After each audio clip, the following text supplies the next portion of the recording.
नमस्कार मेरे प्रिय भक्तों। ओम नमो भगवते वासुदेवाय नमः। भगवान श्री हरि विष्णु की कृपा आप और आपके परिवार पर सदैव बनी रहे। आज हम सुनाने जा रहे हैं कार्तिक मास महात्म्य कथा अध्याय 6। नारद जी बोले, जब 2 घड़ी रात बाकी रहे तब तुलसी की मृत्तिका वस्त्र और कलश लेकर जलाशय पर जाएं। कार्तिक में जहाँ कहीं भी प्रत्येक जलाशय के जल में स्नान करना चाहिए।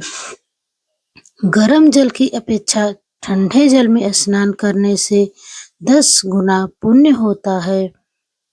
उससे 100 गुना पुण्य बाहरी कुएं के जल में स्नान करने से होता है। उससे अधिक पुण्य बावड़ी और उससे भी अधिक पुण्य पोखर में स्नान करने से होता है। उससे 10 गुना झरनों में और उससे भी अधिक पुण्य कार्तिक में नदी स्नान करने से होता है। उससे भी 10 गुना पुण्य वहाँ होता है जहाँ 2 नदियों का संगम हो, और कहीं 3 नदियों का संगम हो, तब पुण्य तो कोई सीमा ही नहीं होती। स्नान करने से पहले भगवान का ध्यान करके स्नानार्थ संकल्प करना चाहिए। फिर तीर्थ में उपस्थित देवताओं को क्रमशः अर्घ्य, आचमनी आदि देना चाहिए। अर्घ्य मंत्र इस प्रकार हैं। हे कमलनाथ, आपको नमस्कार है। हे जलसाई भगवान, आपको प्रणाम है। हे ऋषिकेश, आपको नमस्कार है। हे मेरे दिए अर्घ्य को आप ग्रहण करें। वैकुंठ, प्रयाग तथा बद्रीनाथ में जहाँ कहीं भगवान विष्णु गए वहाँ उन्होंने 3 प्रकार से अपना पांव रखा था। वहाँ पर ऋषि, वेद, यज्ञों सहित सभी देवता मेरी रक्षा करते रहे। हे जनार्दन, हे दामोदर, हे देवेश, आपको प्रसन्न करने हेतु मैं कार्तिक मास में विधि विधान से ब्रह्म मुहूर्त में स्नान कर रहा हूँ। आपकी कृपा से मेरे सभी पापों का नाश हो। हे प्रभु, कार्तिक मास में व्रत तथा विधि पूर्वक स्नान करने वाला मैं अर्घ्य देता हूँ। आप राधिका सहित ग्रहण करें। हे कृष्ण, हे बलशाली राक्षसों का संहार करने वाले, हे भगवान, हे पापों का नाश करने वाले, कार्तिक मास में प्रतिदिन दिए हुए मेरे इस अर्घ्य द्वारा कार्तिक स्नान का व्रत करने वाला फल मुझे प्राप्त हो। तत्पश्चात विष्णु, शिव तथा सूर्य का ध्यान करके जल में प्रवेश कर नाभि के बराबर जल में खड़े होकर विधि पूर्वक स्नान करना चाहिए। गृहस्थी को तिल और आंवले का चूर्ण लगाकर तथा विधवा स्त्रियों यति को तुलसी की जड़ में मिट्टी लगाकर स्नान करना चाहिए। सप्तमी, अमावस्या, नवमी, त्रयोदशी, द्वितीया, दशमी आदि तिथियों को आंवला तथा तिल से स्नान वर्जित है। स्नान करते हुए विभिन्न शब्दों का उच्चारण करना चाहिए।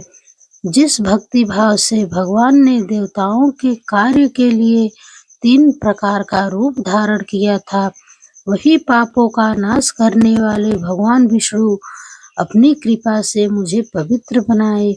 जो अमुन्य भगवान विष्णु की आज्ञा से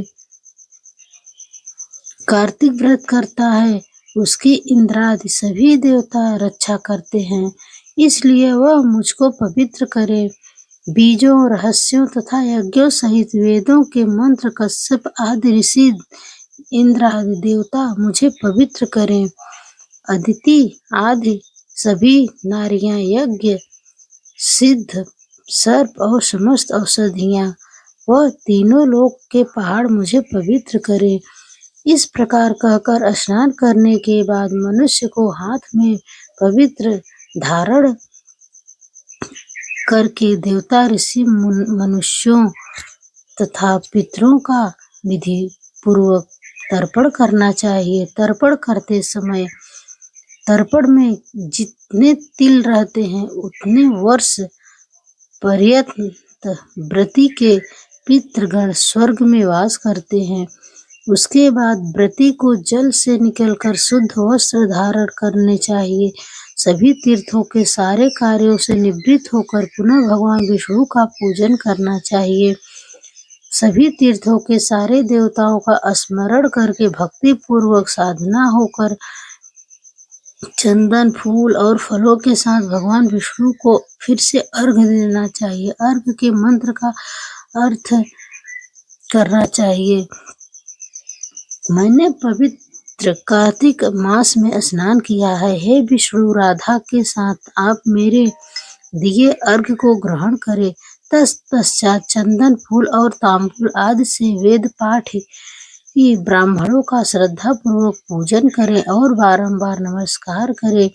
ब्राह्मणों के दाएं पांव में तीर्थों का वास होता है, मुंह में वेद और समस्त अंगों में देवताओं का वास होता है।